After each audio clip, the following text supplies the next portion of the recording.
Hello everyone, my name is Thorbaine and welcome to a special edition of Diablo Immortal, where I'm not playing the game, but I am going to be talking about the game. Apparently, I am not the only one who has a gripe about this game. Diablo Immortal promised to be a fun and exciting experience for all players all around the world, millions of players. While the storyline is short and sweet, it was a good storyline. What happens after you defeat the last guy? So one of the members of our group, Nephilim, or clans as they're called in Diablo Immortal, linked a video where some talented individuals put together these awesome graphics and awesome storyline defining the moments of Diablo through the years. Let's take a look. This video was created by Honest Game Trailers. You'll see a link to the video in the description below. At the time of me recording this video, their video has accumulated over 666,000 views. I am one of them. Let's see what they got to say.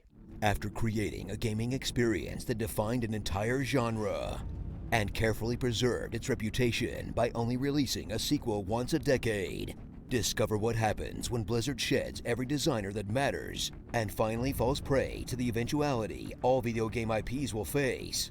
Getting a watered-down mobile version that doesn't even pretend that it's not trying to grind money out of you like you're a Nephilim Rift. They want to drain you dry. Yeah, you guys all have fun, right? Diablo Oh, wait, I'm Immortal, sorry. Let's go back. like you're a Nephilim Rift. You guys not have phones? Yeah, you guys all have Do you not have phones? Diablo Immortal.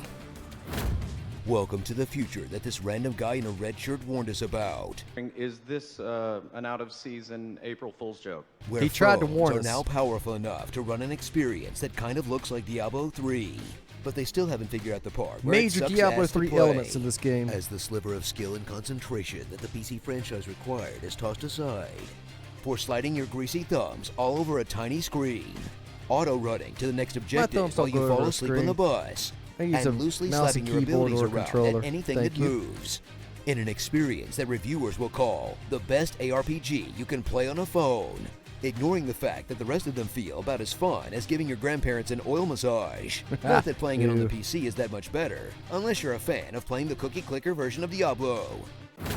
Discover an adventure somehow more repetitive than a normal Diablo storyline, set in between the existing games when an ancient evil has yet again been awakened. You'll choose a Again. champion from a team of the exact same guys from Diablo 3, Yep. using largely the same abilities, and meeting up with all of the same guys from the real game, as you run around really familiar set dressings, where except for the usual expansive maps, they've been streamlined into extremely bite-sized chunks, as you quest to find 3 of a thing that you'll be guided to immediately, 3 of to a fight thing a to go to boss that another you'll thing. mash attack until it dies, and watch a cutscene to get shot to a new area to do the same thing over again. All of which combine to remind you that you could be playing a better version of this at all times, and make the differences feel like exactly what it is. A mundane imitation that you're supposed to no-brain while taking a shit. Take out a second mortgage to prepare for the actually terrible part of Diablo Immortal, the microtransactions. Ooh. As the game gives you a solid 8-ish hours of leveling with relatively few upsells, then grinds to a halt as you run into level limits for story quests, forcing you to grind away at the same content over and over again, essentially stretching out 15 hours of actual gameplay into 30. Or of course you could just fork over some cash and make the game fun again, until you run into another gate a couple of hours later, and God forbid you get to the end game, where you'll endlessly grind hoping for legendary pay gems more money. that will never drop for you, that you'll need to even contend in the 10,000. pay-to-win PvP mode that you'll Loser. probably just stop playing once you get steamrolled by a character someone dropped a couple $100s on. All accumulating to an experience Yep. that will put off even people that initially liked this housefire of a game, leaving only Saudi princes and whales that clearly need a gambling intervention to flex on the poors. Or so you would think. In a system which technically you don't have to pay to play if you don't plan on doing the endgame, PvP, or basically anything else that Diablo at this point is known for. So why do You know, we I think the most continue? nefarious thing about this whole thing is the fact that you essentially have to work for the loot box that you paid for, which at this point, you're paying less for the items and more for the pain. Honestly, just pay someone to step on your balls. You'll probably save a lot more money. Hey, I don't think so. So clean that phone screen and get your parents' credit card ready for a game that is a ridiculously obscene attempt at maximizing monetization at worst and a middling mobile title at best, in a bitter experience that doesn't come from a lack of technical prowess, but from watching a thing you love get processed by the same garbage content churning machine as everything else. Also, if you thought the reception for Immortal was bad, it'll be 1,000 times worse if any of these systems pop up in D4.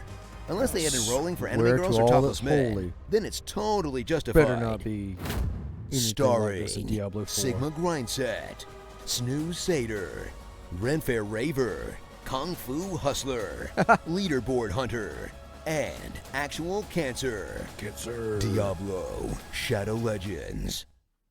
I mean, come on. A Diablo game without inventory management? That's sacrilege. It's like making a sneaker without child labor. Alright, you get the gist of it. I'm not the only one who is upset about this pay-to-win aspect. They want you to dump buckets and buckets of money into this game for what? Like that one person. Or many people. You could spend tens of thousands of dollars, actual dollars, ladies and gentlemen, and still not wind up being top tier in your class. And what fun is that? Blizzard, you have created a shit pool. Congrats. Again, if you would like to see the original video, I will link it in the description below. Thanks for watching.